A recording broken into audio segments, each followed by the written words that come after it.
Cheers! Hello, my name's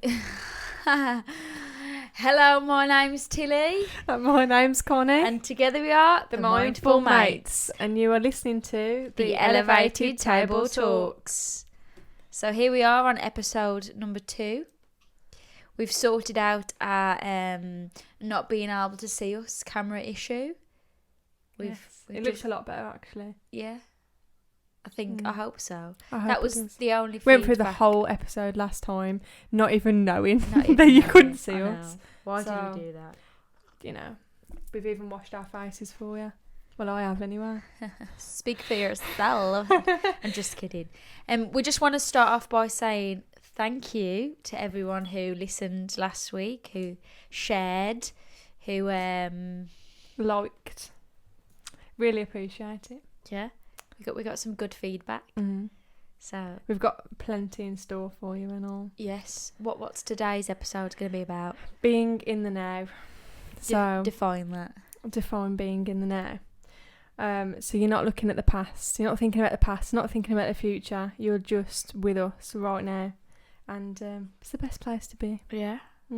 It's the only place that exists. Yeah. Which is very true. Mm-hmm. So why should we be in the now? Why shouldn't we focus on past, future? We can't change the past and we can't change the future. We can plan for the future, but it's not guaranteed. So, you know, we may as well get in the right mindset, be in the now, and hopefully that gives us a better mental health for the future. If we live in the now, we can minimise, anxiety, worries, self-deprivation. Yeah. Don't know what that word means. Self-doubt. I was going to go with that one. No. That's why I was lost when you was trying to say deprivation. Self-doubt. You can, you just experience life.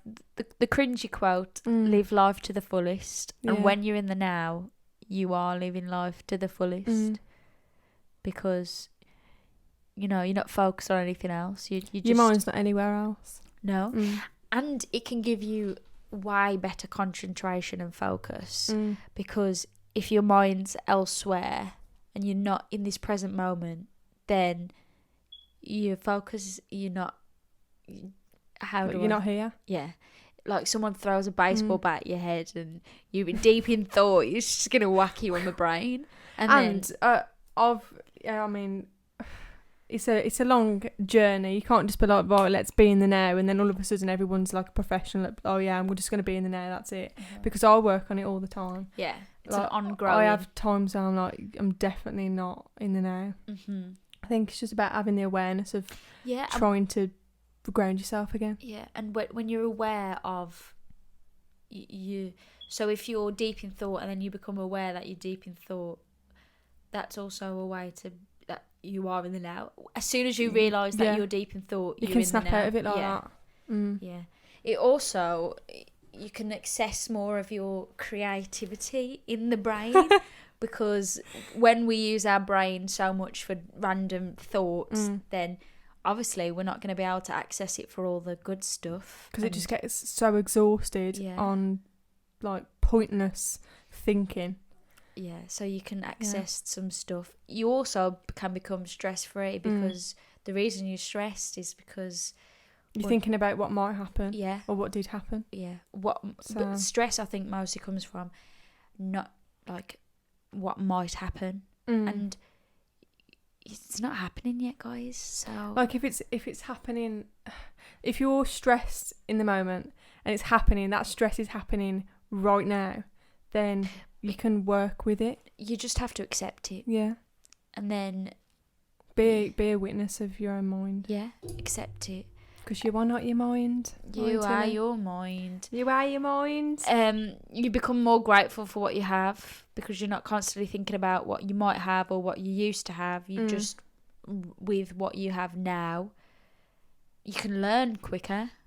Yeah, because... Is it faster or quicker? Quicker. What's the correct grammar? I don't know. Me either. Grammar. Yeah, I have no idea. We'll go with quicker. Fwica or Quasta. Oh, Quasta. I like that one. Quasta. So you can also distinguish what's important in your life and what's not important. Yeah. So where am I going with that Speaks for itself. So- That one does, doesn't it? Yeah. You can have more meaningful relationships because sometimes when you're not present in when you're with another person or in a relationship, your mind goes to, oh, what if this person was like that, or you're just distracted, aren't you? You're just on something distracted else. and you're not focused on who the person is, and then Yeah. you're more concerned about what you want them to be. It's basically, excuse my language, but a massive cock block. Wow. That's just what I feel it is. Yeah. So yeah. So and we're still learning, as Connie said. We're still growing. We're not the masters of the now. These are just things that we picked up from books, from stuff, to help us become more in the now. And we just want to help people, grow and become more present, because to me, I feel that it's the greatest gift.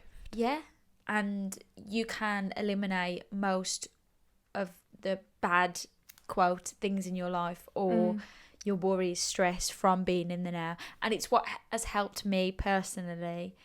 You can feel what you're feeling, because when you're thinking about what's going to happen or what's happened, you're feeling you're thinking of how you felt or how you're going to feel. Yeah.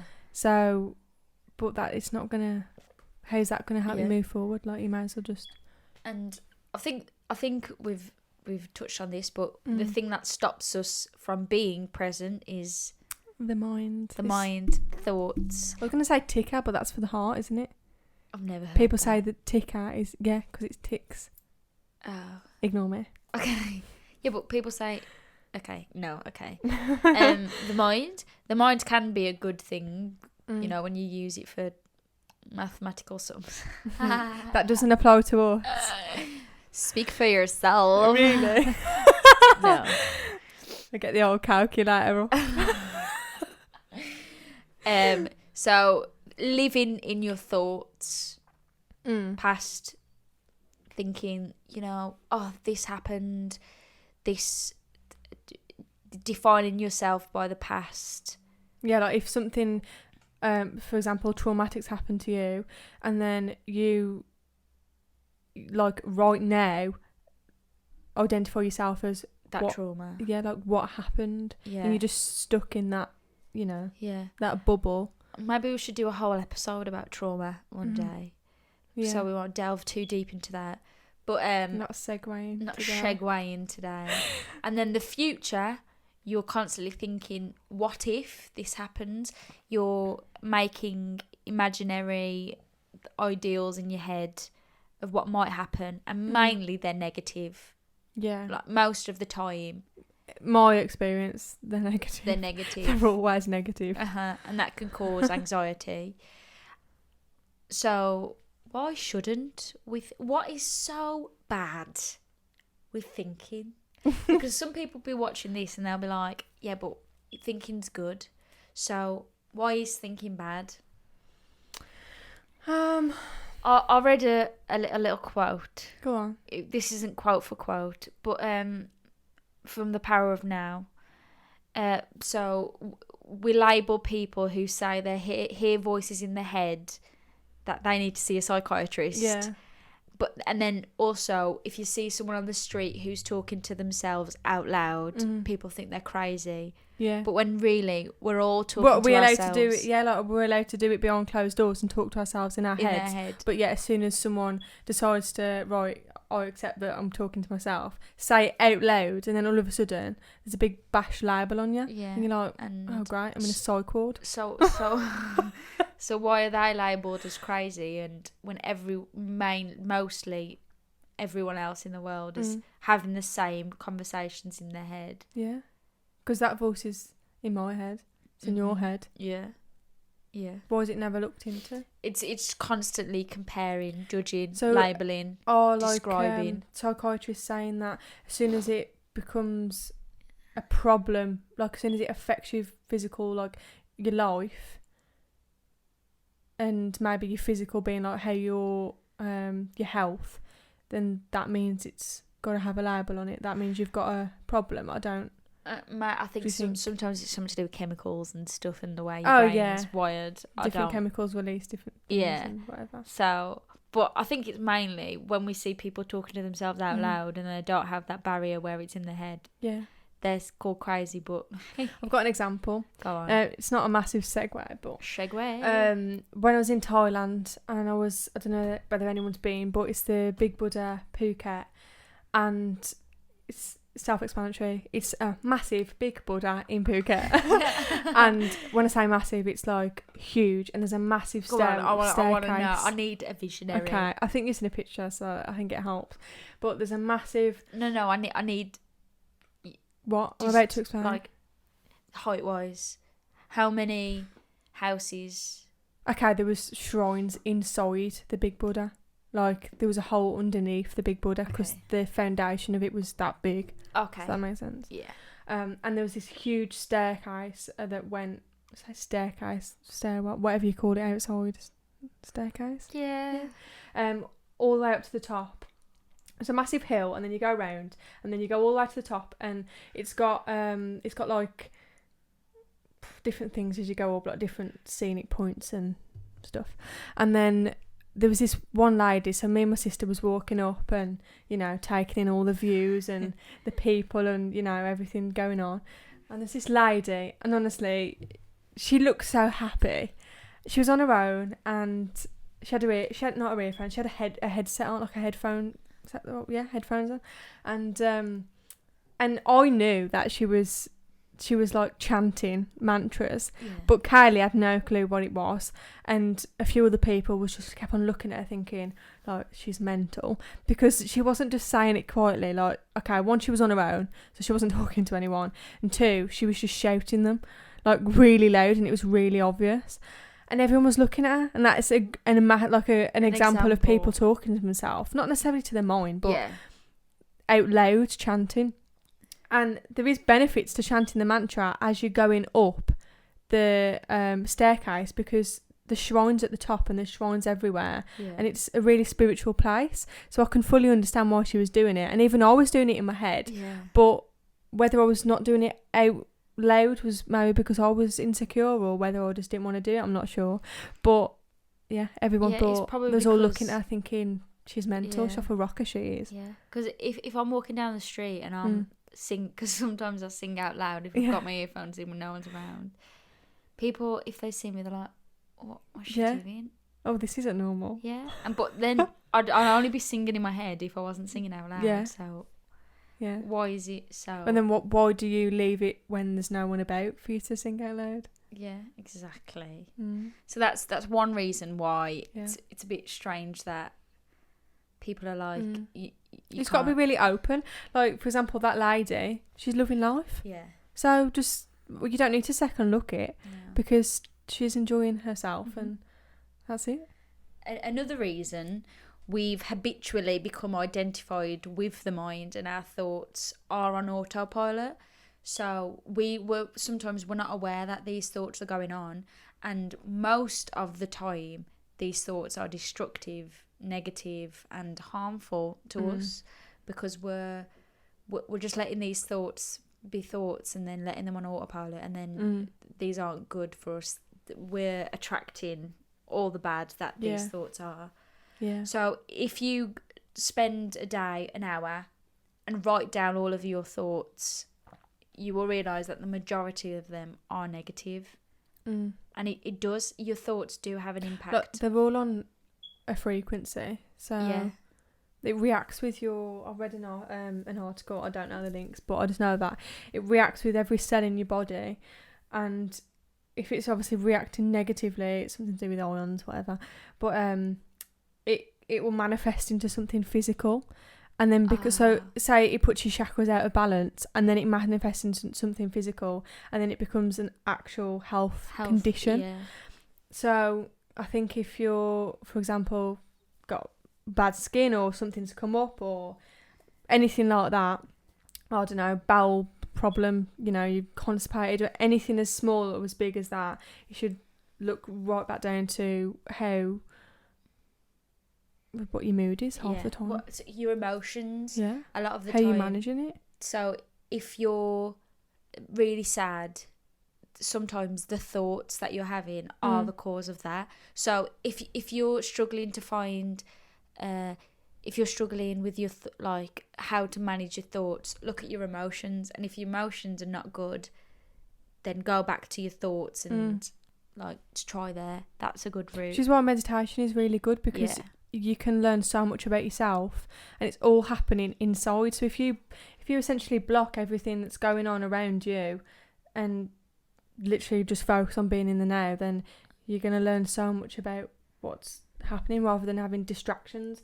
I think it might be in this book, when I can't remember the exact Power of sentence, but the Power of Now, sorry.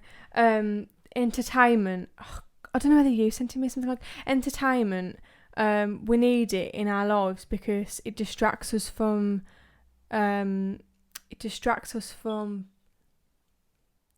Connie can't remember the quote or what it was talking about. So we'll just skip it. we tried to pause and look, but Connie, no. No, basically, okay, so entertainment is we seek for entertainment in our lives because it's a pure distraction of from us looking within ourselves. So entertainment is like, for example, we go on nights out, we go to the cinema, we go and do we do all these things to sort of like numb our brain to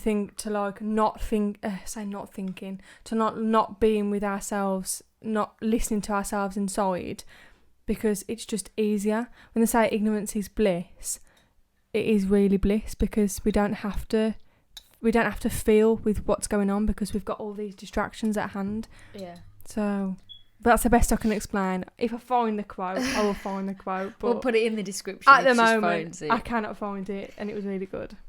Another reason thoughts aren't good is because when we're living in our thoughts, we're living in fear, we're living in unhappiness, anxiety, panic, worry, and we're just not living our best lives. Because so, for example, a scenario, if you are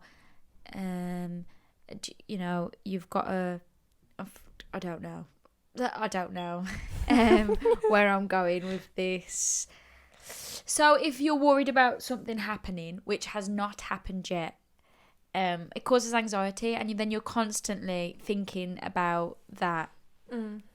And it takes over. Yeah, it takes over, and then you can't You focus blink and you've missed 3 hours of a conversation that someone was having with you. Because you're focused on that thing.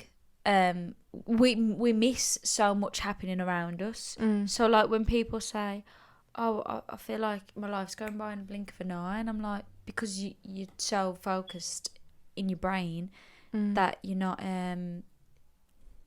present. Time doesn't exist how many when words, you're present. How many times we're going to say present? I know. Or now. In fact, if anyone's watching it, do a tally chart. Yeah, do a tally chart. What was I just saying? I was just at a...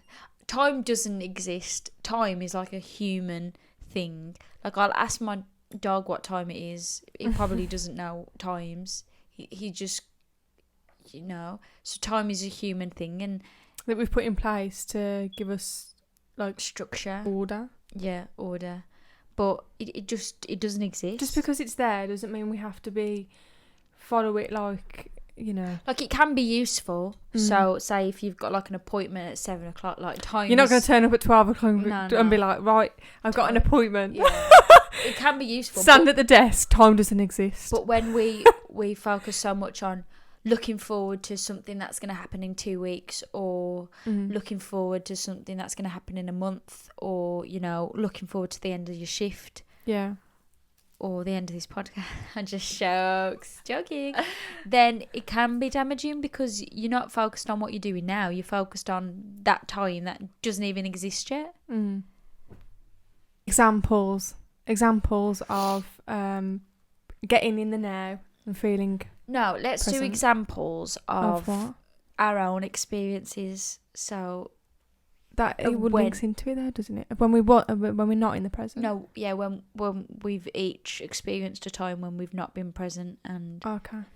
so for me, so I'll get, like, in the past especially, I used to get stressed out in new conversations because I'd be worrying. So, like, social anxiety, it would be caused because I'd be worrying about what am I going to say next, or I've said something and then I'm just like, oh, why did I just say that? And like rehearse what you've said. So so if you're talking to me, I'd be thinking, oh my God, what am I going to say next? What I'm going to say next? What I'm going to say next? And then, or I've just said something and to me it was a bit dickish. I'd be like, oh my God, why have I just said that? And I wouldn't be present in the conversation. I'd just have constant anxiety about the conversation. And conversation in your head. Yeah, and then the next time I see you, I'd be really anxious and I'd be like, oh my God, I need to think of what to say. And that was me not being in the present moment. But if I listen to every word you say, my answer's just going to come naturally. And if I just let go of thinking about what to say next or what I've just said, I'll speak from the heart and I won't be bothered about having conversation with people I don't know. So that's a personal one, and I still work on that today. Like, sometimes I'm like, oh my God, I don't know what to say to this person, and I'm like, does it really matter? Like, just be present in the conversation and it'll be fine. When it's a new person, like, is that more so as well? Yeah. But now I can do it. I'm okay with doing it. Because I'm not that. I just practice this. I'm present. I just listen to every word you're saying, and I'm like, okay, that's how I'm going to deal with it. Or if I've been like, oh, I'm not good enough for this or for that, because I may not succeed, or because I have failed in the past. So then that's me living in the past or the future. And I'm like, oh, but this might not happen. And I'm like, well, just do it, because the only moment's now. It's the only moment is now. Yeah. So what's the point in thinking about what might happen or what's happened in the past? What about you? Have you had any? Yeah, all the time. Yeah. So give an example. Before this podcast. Really? Yeah. When I was talking about work and how, duh. in my head, I'm thinking about how I'm going to feel. Yeah. Forward. And you were stressed about having a conversation with someone. And I said, just be present in what you're saying on the phone. But it's interesting to, like, look back and think. I almost look back and I think, oh, it's like another version of yourself when you look back and think, oh, that's like, look at me in that little, like, head bubble, like, just completely numb of, like, what's going on right now, because I'm focused on what's going to happen. Do you know what we just did? What? We just completely were hypocrites because we focused on past us. Oh yeah. It's hard to talk about examples and not go in the past. I know. So you just stop listening now because we're just hypocrite. No, just kidding. So shall we give? There's no way of giving examples unless we talk into the past. In fact, I'm talking about the past, about the future. Mind blown. Okay, so before we discuss how to get into the present moment, let's discuss how we can stop identifying with the mind, which is the same thing. I think we've covered a lot. Yeah. So different ways is stop identifying with yourself about the. Know what it means. I have no idea what you mean by that. Like, you need to. Well, this is why we did the podcast, because we're explaining to people that maybe people don't realise that they're not being present. So if they listen to this and then they research a bit more or read The Power of Now by Eckhart Tolle, then hint, hint, then maybe they'll have more of awareness of their own mind and how they're being controlled by it. Okay, I got you. So then they can understand what it means by how to stop identifying with the mind. Yeah. Maybe before this podcast, they'd have no clue, like whatsoever, what the hell we mean. Why the mind is why thoughts aren't good. So we might have just planted a seed. So as I said before, watch your emotions, and when you feel a negative emotion, it is linked to a thought that is bad. So just sit back, listen to the voice in your head and observe what it's saying, observe your reactions to what it's saying, and separate yourself from it without judgments. And then when you do this, you will realise that you and the mind are two different things, because you are observing the mind. I mean, everyone's heard the quote, follow your heart, not your mind. Yeah. So the true you is not your thoughts, and who is the you that is watching the thoughts? So, did that make sense? I don't know. Okay, the way I would explain it is when we say be the witness of your own mind, I imagine it as, okay, so you've got the tiny version of you. You know when it's like angel and devil sitting on your shoulder? Yeah. Okay, so just imagine that. In fact, what's that? Inside Out. Who's it? It's not Disney, is it? Is it? Yeah. Okay, Disney film, Inside Out. Give it a watch. It's actually I think it's quite interesting. There's people in the brain functioning in different parts of the brain.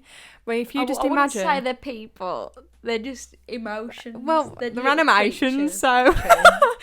So imagine that there's a little mini you on your shoulder, or not literally on your shoulder, but like watching all of them little thoughts in your mind. Like if you think of all the different channels and all the different the links and stuff in your brain, if you've ever watched like a scientific video on the brain, you see all the different lights and stuff like that. If you imagine that that's all going on and that's like your thoughts travelling like this, and imagine you are watching that, like observing it. Yeah. So you're not that. No. That's just happening, whether you're with it or not, or you're observing it or not. It's going to happen. You're not the mind. The mind is the you ego. Don't get a choice whether that thought goes to over there. Yeah, the mind is the ego, but we'll do a whole episode on ego, which will link back to this. So, shall we discuss some ways that our beautiful audience can get into the present moment? So these are some tips. I'm really excited about this bit. Tips, tricks, how to bring yourself to the present moment that we both use. Well, I use, you use. Okay, so the first one is breath meditation. So how to do this is focus on the breathe, the in and out of the breath. Just listen. You can either feel it, so you can feel it on a part of your body, either in your nostrils, or you can feel... Put your hand on your belly. One hand on your belly and one hand on your heart. The rise and fall of your stomach. And when all your focus is on that, your mind is silent. And it can be difficult. Meditation is not an easy thing. If you've never done it before. It will be very difficult. I mean, you don't have to do anything like, No. I'm going to do it. You don't have to do any of this. I can't do it on the chair. Anything posh. No. But just lie there. Yeah. Literally just lie there. And just listen to your breath. And especially if you're in a moment of heated anxiety, this is the best thing for me. Just focus in on your breath and the thoughts will drop away, and just be completely present with the breath. I would like to share my experience of my first ever meditation. Go on. Many years ago. So, I just thought, right, I'll sit on my headboard on my bed, so I don't have to like focus about how I'm sitting. I'll just sort of lean on it and close my eyes. And I'm not kidding you, it was like a racetrack in my head. Yeah. And as soon as I closed my eyes and everything was silent and my door locked, no one could come in, and I was like, it was like everything was still happening, even with my eyes closed, and it was so overwhelming. And I'd literally come out of it. I don't think it was even like, it wasn't a minute. I'm talking seconds. And I thought, whoa. But it's not something you'd be like, whoa, I can't do that. It's like, wow, I need to do it more. Yeah. Like, if you can't meditate for a minute, you need to do it for an hour. That's what I think. Really? Yeah, because if you can't meditate for a minute, you need more work. Yeah. So that means you need more. Yeah. We'll do a whole podcast on meditation, I think. So, next one.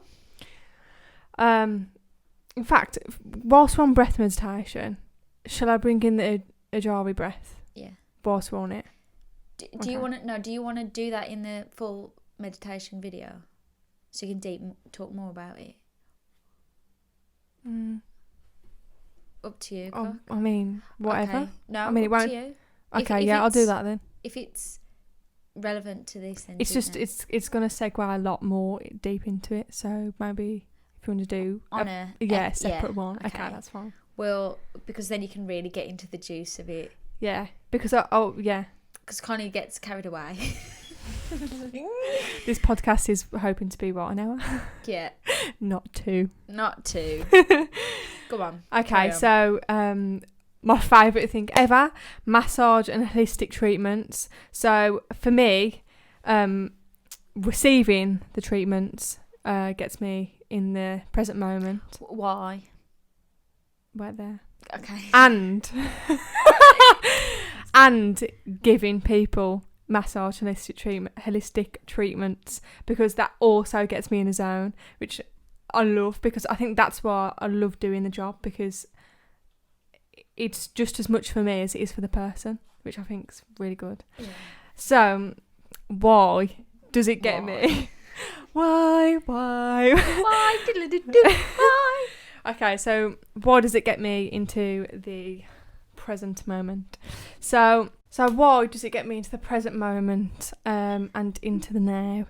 So it completely chills me out. I actually think my breathing, without actively thinking about it, my breathing goes into such a slower, natural rhythm. When giving? Both. When receiving, I found, because sometimes it can be painful. Yeah. That you really have to deep breathe. You have to be very conscious breath, isn't it? To be able to go. To get through it. So, yeah, that's... And I think it depends on what type of treatment you have, because if you're in there and you're going for a massage and you're like, right, I've got lots of tension, I need to get out, I've got lots of knots, and that's the ultimate aim for you, then that that's coming, that's going to be, a deeper massage, it's going to be tough, and you're going to want to sort of like develop your own breath work. But if it's, for example, Indian head massage, or it's like more of a holistic, like it's a Reiki treatment or anything like that, then you haven't really got to worry about, like deep knots, like you're semi-crying. On the other hand, I've had clients that really get a lot from getting I'll get my forearms in there, and then deep-rooted knots to relieve them. That's a big energy shift for them. So, for example, another person would be like, that's too overwhelming, I can't really chill out if it's getting the knots out, blah blah. I think I've had a massage in the past as well, and if you're not in if it's bad, it's not by me.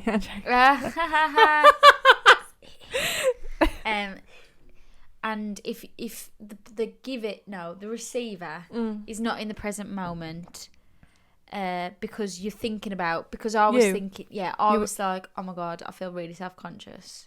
And then that brings you out of the present moment. Yeah. So I find that if you've never really had a massage before, or you're not used to like the routine, like, you go into the room, you get unchanged, that can take over, because that is a big part of, you've got to sort of trust that person, haven't you? But now, when you give me one, I do feel really present and I feel really grounded and relaxed. Like you can reap the benefits more. Yeah. Yeah, I think that's why when I give someone a massage and I know that I always ask whether they've had one before or they've had like a regular one, so I know how much I have to explain and make them feel comfortable, like every little bit. So as if I've never had a massage before in that place or whatever, I'll take them through, you know, everything. Like when you say get unchanged, get yourself on the bed.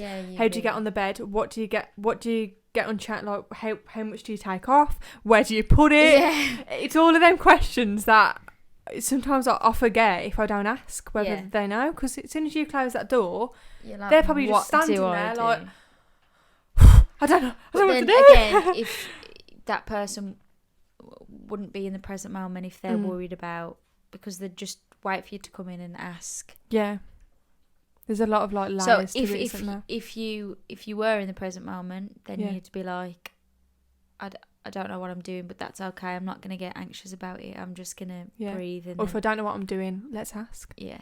Not a big problem. Yeah. Yeah.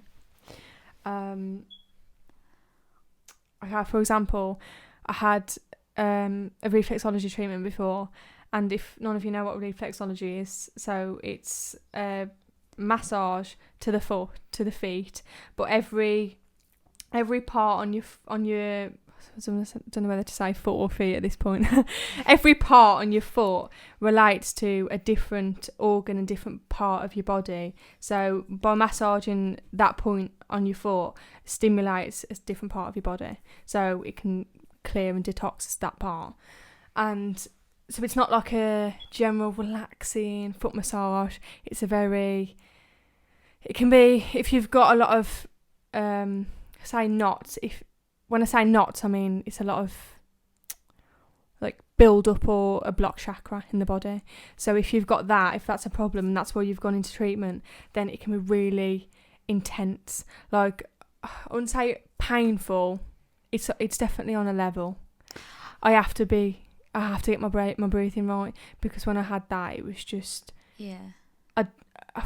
I think I was definitely in the present moment, because I couldn't think of anything else. Brings you into the present moment a lot, because when you, like, if you stub your toe, you're in the moment. Yeah, you are in the moment, because 100%. Because that's why a lot of people. I don't know if I was going to talk about this or not, but so do you know why people like adrenaline rushes and dangerous stuff? That's because when you like jump out of a plane, you're not thinking about anything else but the feeling of fear, and it brings you to the moment. That's why people love it so much, because you know, it's why people like speeding in cars, because you're adrenaline, because you're fully right there in the moment.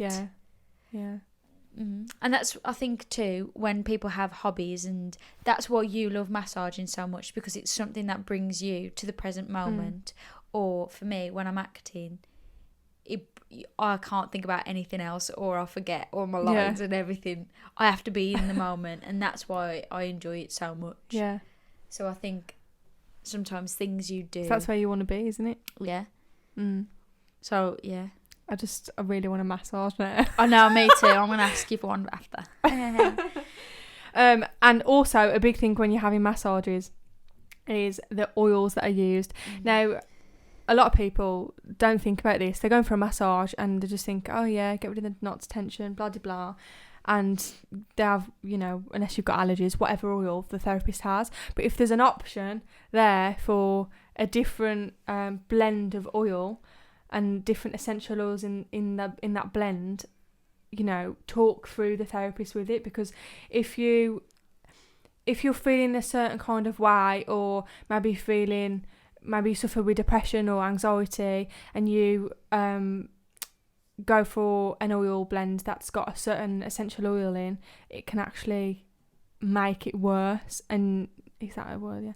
Yeah, you can make it even worse, and it'll have a massive knock-on effect, and you'll come out and you won't be feeling refreshed and revitalised, because that essential oil has played a massive part. Because like even after, for ages, it's just absorbing into your skin. So I think we need to do a whole episode on essential oil. On essential oils. Yeah. Because when we went to a place before and we had like a talk about them, and I learnt so much from that. Do you remember? Yeah. So I really wanted to. What was the name? I don't know, but it was like the best name ever. Yeah. We should have called our podcast after that name. I can't remember what it was. It was like alliteration to the fullest. Something like Penny or something. Yeah, Penny. Yeah, I can't remember. We'll have to look it up. So next one. Yeah. So I won't delve into the essential oils then. He's carried away. Sorry. She just wants to talk about everything. There's so much. Okay. Do you want to go for this one? Yeah. Yeah. So it kind of links to the massaging, doesn't it? Because touching. So a way to get into the present moment is touching things around you.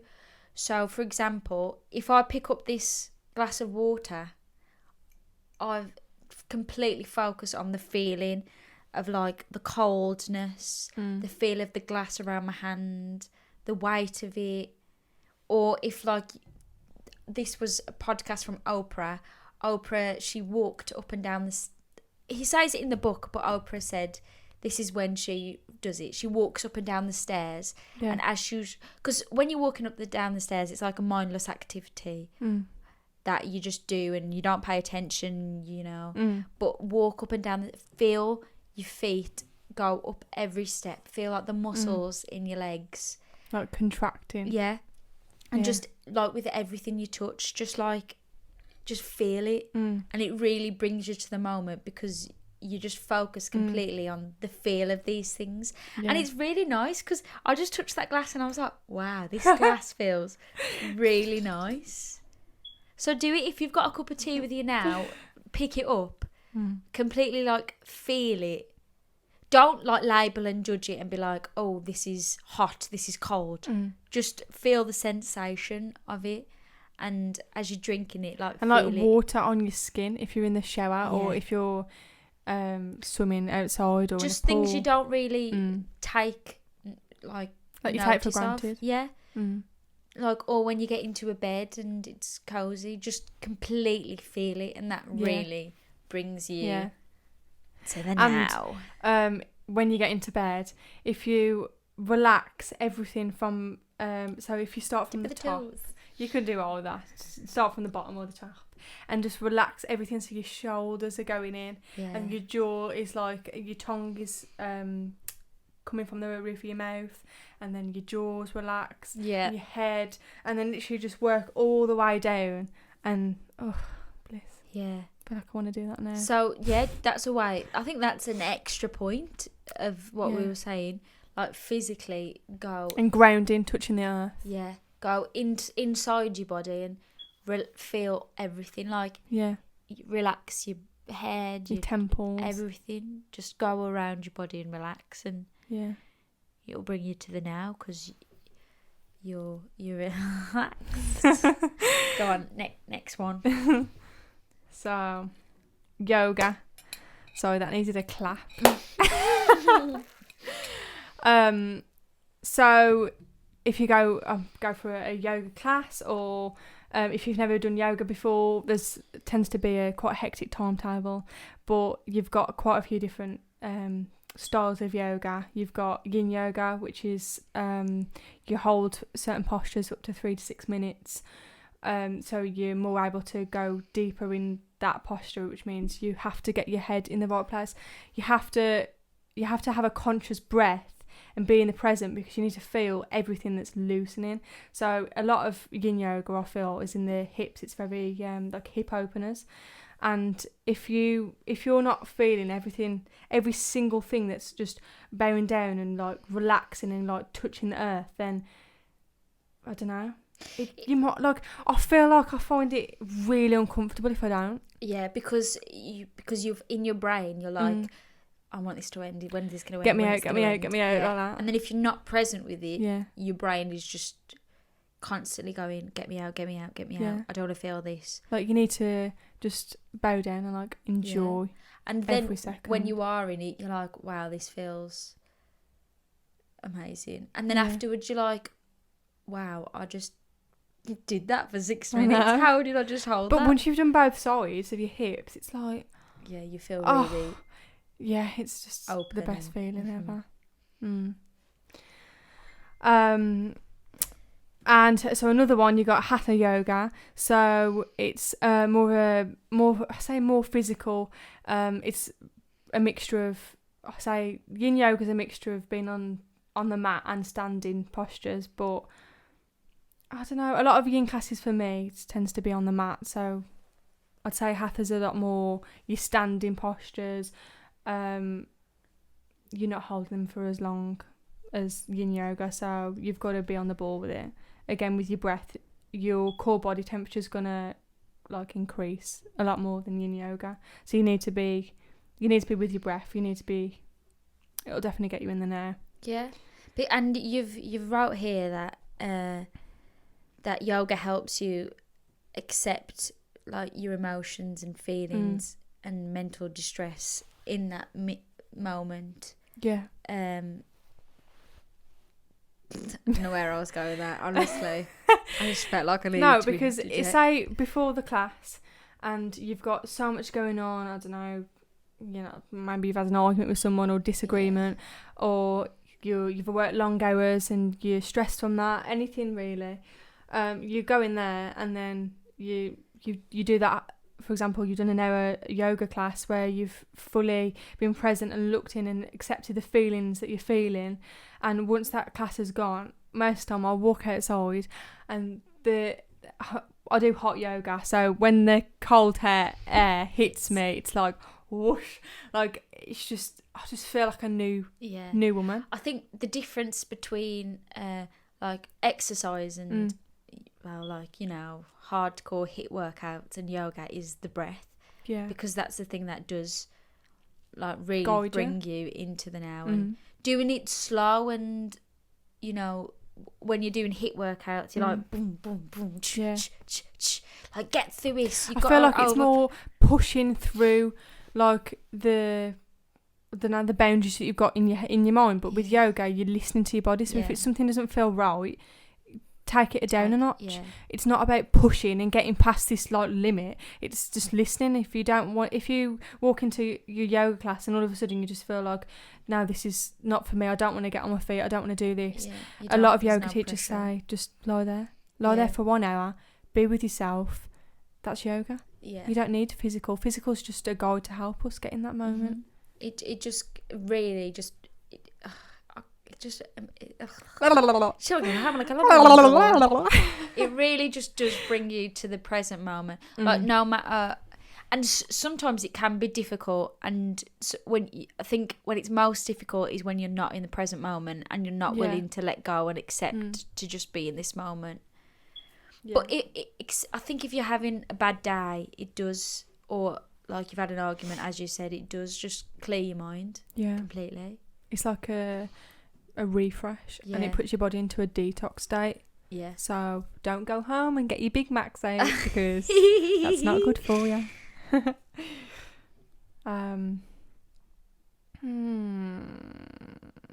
Sorry, I bet that noise is horrible. It's absolutely fine. Do you want to talk a little bit about sound healing? Yeah, I can do. So how is sound healing brings you into the now? It's the vibrations and the energy that comes from the sound that's being made. It's from like chimes, drums. Any kind of music can that's why music is so beautiful, because when you listen sound of the birds, like the sound of anything, to be honest. It's all energy, it's all on a frequency, it's all vibration. So, and when you are listening to it, you're not doing anything else but purely listening to, like your favourite song. When you're listening to it, you're really like when you listen to a song and you're like, you can feel the song and you're like, this is amazing, and that's because you're in the present moment. And when you've got a song that you really like and I don't know, YouTube it, do you look for the live version or not? Because that's where all the emotions but I feel like when it's a live version I want to watch it because I'm just looking at the emotions of the people that are there and I'm really experiencing it. Yeah. So I think that's why music and sound is so powerful, because it just fully brings you into the now. And you can, if you send that vibration to a certain point of your body that you feel like needs sort of like unblocking, or like needs attention, so we can link back onto chakras. If you feel like a certain chakra needs attention, then you can send that sound, that vibration to that place and work on it that way. Yeah. And it doesn't take much, again, with the breath work. Just give a sentence about what chakras yeah, are. I know. I keep saying chakras, and I bet people are thinking, Connie, what is that? Yeah, what is a chakra? Chakra. Chakra. So, just a quick sentence. There's 7 energies. Yeah, all the way from your crown chakra, all the way down to your base chakra. And you can find out the colours yourself, bit of research. But for example, I'm wearing blue. Blue is for your throat chakra, which is probably why it's so close to my throat right now. They're just like 7 balls of energy that we all have, and sometimes they get blocked and you need to unblock them. And when we say blocked, so, okay, for example, you've got a sore throat. So you can link that to the spiritual aspect of your throat chakra being unbalanced, because it's manifested into a like physical condition, health condition, like, so not health condition, but into, you've got a sore throat physically. Yeah, so that can link to when I was talking about social anxiety and constriction in your throat. Instead of being aware of it, it just became like a sore throat because I wasn't listening to it. But now I am. And you can wear different colours or carry crystals of a certain colour in your pocket or whatever. So do for example, some yoga. And when you're doing yoga and you've realised a certain chakra that you need to work on, if you have that colour crystal or have a certain colour with you, put it on the top of your mat, and it's what? Do you know earlier when I said Connie gets carried away? Sorry. But you see me with like a massive geode on the front of my mat, like, balance my crown chakra, please. That's also going to be another episode. Okay, well, so calm yourself. Sorry. Well, the next point was listen closely to the words in a conversation. I already spoke about this. Yeah. About when talking about the social anxiety. So just focus on every word you're saying.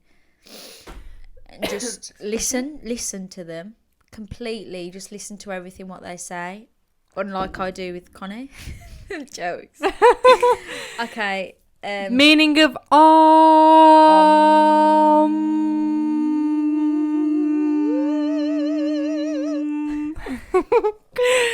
So is the universal sound. So universal sound of instead of saying I'm going to say Oh my gosh, that's so cool. That'll make me be in the know, because I've really got to think. I think I already said in that sentence. So it symbolically embodies the divine energy, which is called the Shakti. So the divine energy, Shakti. So the meaning of So if you're doing, I'm going to delve into mantras in a second, but if you're chanting a mantra, say it's before yoga or before meditation or any point in your day, then you tend to start it with the universal sound of because it, for me, it really like channels me. It really gets me in the zone before I start the mantra. And I thought that was the camera then. No, it was the fire alarm. So I don't know what else to say with that. What is a mantra, and why do mantras? Because you touched on mantras early when you were talking about the lady.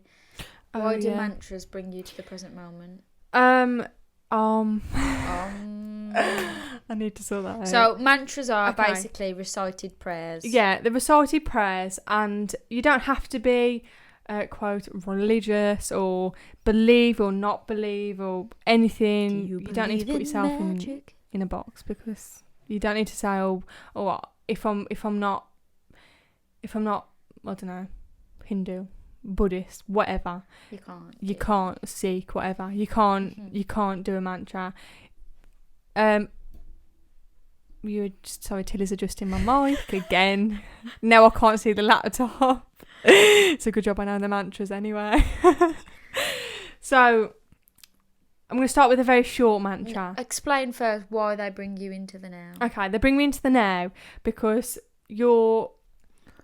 when you convert it back to English, okay, ignore the translation.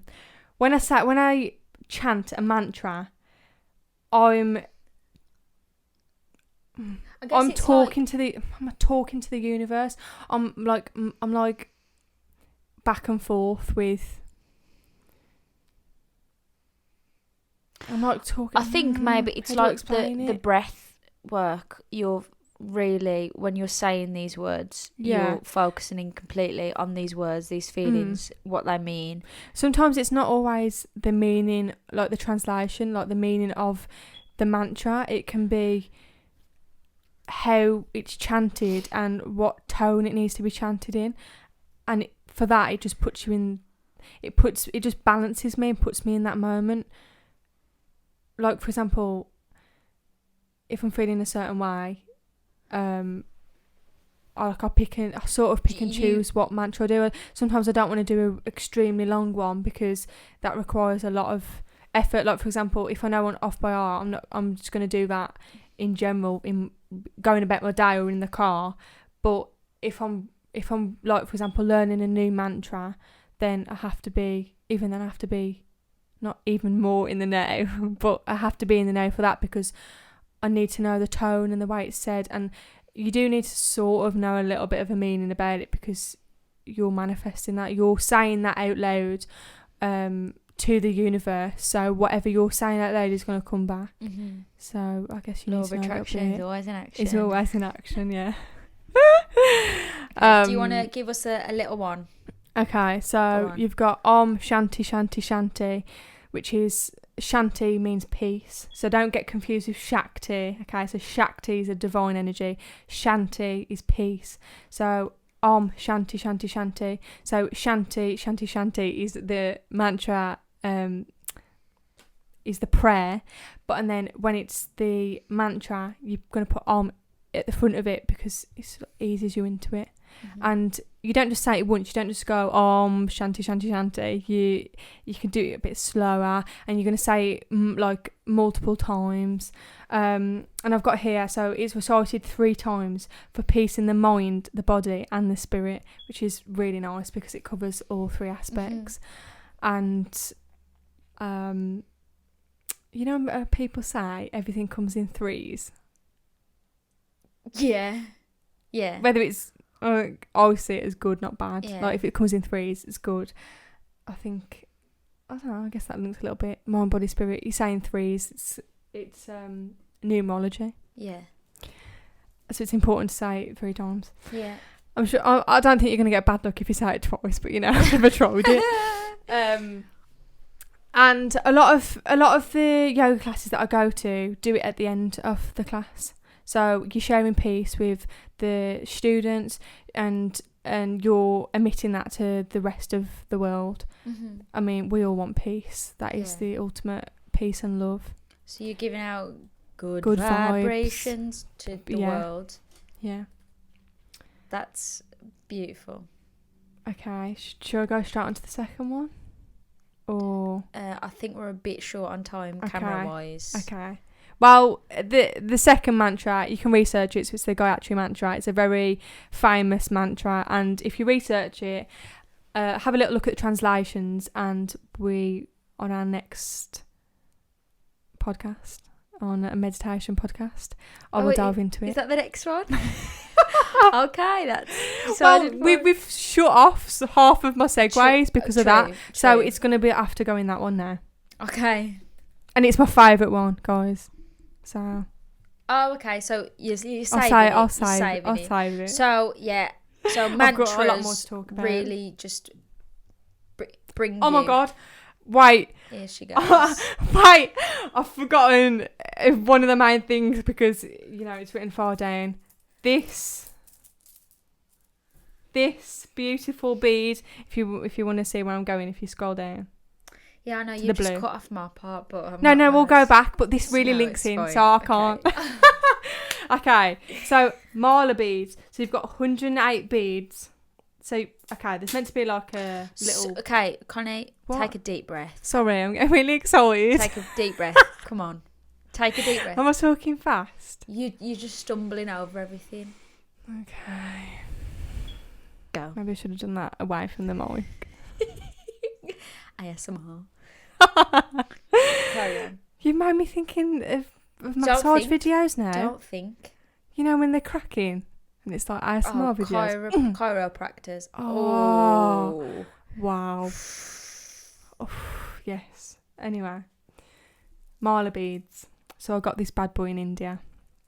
What are Marla beads? So Marla beads are basically, it can be made of like various materials. A lot of them are made of different things. I'd say let's go with earth beads. Instead of calling it Marla beads, people get confused. Let's call it earth beads. I can't remember for the life of me what this one's made of, to be honest. I don't know. It's natural, I know that. It looks a bit like sand, to be honest. Yeah. Probably. And so there's 108 beads. There's meant to be a little, I forgot what was on there. There's usually like a dangly thing, a jointy thing there. That basically, you start from this bead here, where the feather or whatever's there, and then you have it round your neck, and when you're doing so it's like a necklace or a bracelet. You can have it anywhere, but string of beads. When you're reciting mantras, whether it's in your head or out loud, you start from that bead, and as you say one mantra, so for example, Om Shanti Shanti Shanti, then you move on to the second bead and you repeat it again, third bead, and you go all the way around to 108 beads. To 108 beads until you get back to that one bead with the little feathery dangly thing that's not on mine anymore. And it's more of like a guidance. Yeah. And when you say it 108 times, it's really powerful. Okay. So, yeah. I mean, go on. I think I remember before. Don't know where I'm going. Carry on talking. Just carry on, and I'll think. You keep doing that today. So how to use it? So you can hold it in your hand, or you can have it around your neck. So you can hold it in your hand. So it's literally sort of like draping over your hand like that. You don't want to like cause any tension or squeeze it or anything. I mean, they can be quite expensive, so you don't want to be doing that. So loosely let it fall in between your middle and index fingers. And again, starting at the guru bead, which is that stringy bead there, and count 108 times. And why do you think this brings you in to the present, to the now? Yeah. Okay. So if you're saying the same mantra for 108 times, you're not thinking about anything else. No. Okay, maybe you're thinking about something else. But then you potentially brings it back. 5 times. Yeah. 5 times in. But yeah, even your hands are moving, you're focusing. It's like a form of meditation.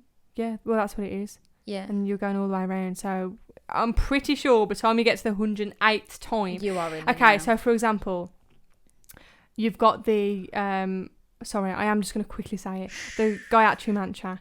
So, I'm closing my eyes. I'm starting at the guru bead, right? You go, I've lost it. She's lost it. She's 2 in her head. Bahasvaha tatsivati vaninayam bhago devasya dhimahi deo yona prachodayat. 1. Wow. That was beautiful, Connie. Number 2. Okay. You get it? So if you do that 108 times, I mean, you can pick shorter mantras, but if you're doing that one, and I didn't do it then, but the Gayatri mantra, so you do that whole mantra with 1 breath and then release. So it includes everything. Yeah, you're meditating, breath work, guidance, sound. Amazing. Yeah. You can do that inside your head as well. because Yeah. what you're touching the Earth beads and energy. you're physically feeling Yeah. the bead. There we go. That wasn't a Okay. segue at all. That was amazing, Connie. It's okay. We've done a whole Linkaroonie inch into the Marla beans. I think we can end on that one. So there's so much in The Power of Now by Eckhart Tolle. He will basically tell you so much more and go into more depth around. It is one of the most life-changing books I have ever read. I've passed it on to people who have said the book changed their life. I've also got Practicing The Power of Now, which is all of the ideals just in a shorter format and relating to how you can use them to everyday life. But 100%, I cannot recommend it enough. Read The Power of Now. Your life will be changed. But some people may read it and they may not be ready for what it says, so you might not feel strongly. But I think there's something in there for everyone. Yeah. The other book? The other book? Oh, sorry. Sorry, I'm still thinking there. Ignore me. Okay. I'm not thinking. Joking. I've never read this book. Okay, so The Light is the New Black by Rebecca Campbell. Is that you say? Campbell? Is it silent P? It's like Naomi Campbell. I mean, Campbell? when I read the title of a book, I don't really focus on the author, so... Well, you should. But I don't say it out loud. I read it and I'm like, oh, okay, but I don't... Okay, forget it. Well, some people say Eckhart Tolle. And some I people say say Eckhart Tolle. You say Tolle, I say Tolle. Tomato, tomato, potato, potato. Okay, so it's so The Light is the New Black by Rebecca Campbell. How to work your light and answering your soul's callings. So it's been a while since I read that book because I've gifted it and I don't know who I've gifted it to. If you are that person, please give it back. Yeah, please. I really like that book. I don't know where it's gone. And well, it's self-explanatory. How to work your light. So it gives you guidance on how you should sort of trust your path, follow your own path. Different. So, for example, there's a creative side in all of us, and it helps you if you're not feeling creative at a certain point. It guides you into finding to delve back into your creative self that you once experienced, once you once had. And when it says answering your soul's callings, so for example, you might be in a job or career or a hobby that you just fully know in your heart that is what that's your path. Like that's who you are. Like that's what you're here to do. You're here to help in that way. That's your what's the word? That's your gift. I can't think of the word. Like contribution. That's your contribution to life. I was thinking about, I think we've discussed this before, doing a podcast about life-changing books. Yeah. So if you guys would be interested in all the books that have changed our lives, and I'm interested in other books that are changed. Yeah. So then you guys can tell us, and then we might get a bit more life change. And you never know, it'll be a book club next year. Oh my God, the Mindful M8s book club. That would be amazing. I know.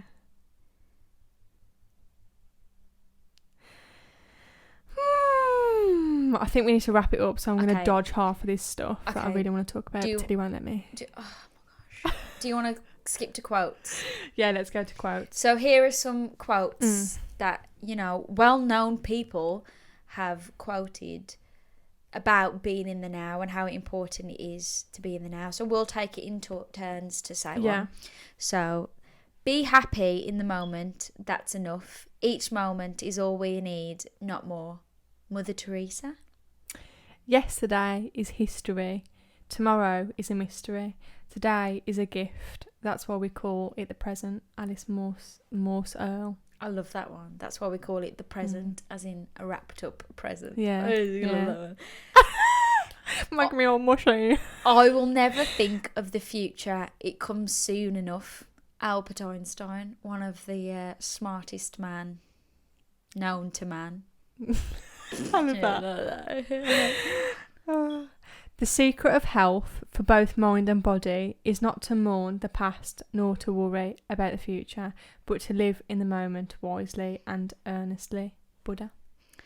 Be here now, Ramdas. Speaks for itself. Speaks for itself. And there were so many Eckhart Tolle quotes I wanted to put, but I think I'm not going to read them out. I'm just going to say, guys, just read the book, because it's just one huge, incredible quote. And then I also have a little poem written by a special someone that I'm going to read out about the power of now. Okay. Prepare yourself for goosebumps. Yes, it's truly incredible. Yoga mat is what it's called. I lie on my back on my yoga mat. I lie very still. I lie very flat. Breathing slowly, my mind is clear, calm and quiet. There's nothing to fear. No pressure, no stress. Just enjoy being here. Beautiful. Beautiful. Absolute goosebumps every time I read the poem. Oh, so nice to end it on. Yeah. I think I'm going to include a little poem if it's relevant to every... Yeah. Because I've got a book full of poems from a very special person. So I had a little idea from a viewer, shout out Billy J, who said we should include a question at the end of each podcast to ask you guys, and then you can like email us, you can message us on Instagram, Facebook, you can, you know, comment it on the bottom of the YouTube video, leave it in the review, just answer the question. Let us know. And at the beginning of every episode, we will read anonymously, may I add, your guys' answers. So we will pick one answer from every of all the answers to read, because I feel like it's more engaging, inclusive, you know, exciting. Getting you involved. So the question this week, linking it to the topic, is what activity or technique makes you become most present and in the now? I'm really intrigued because we spoke about ours. Yours is massaging. Yeah, so we want to hear about everyone else's. Yeah, mine's acting. That brings me as a hobby. Yeah, that's the end of the ep. We hope you've enjoyed it. Give us a like, give us a share, invite your friends to like the page, and subscribe. Yeah. Hopefully you can see our faces better this week, and I hope the audio is okay. Yeah. Because we haven't got anything. It is on. okay. No, the audio is okay. Yeah. Don't think anything. Don't think. Thinking is no good for you. Okay. Thank you so much for watching. Cheers. Cheers.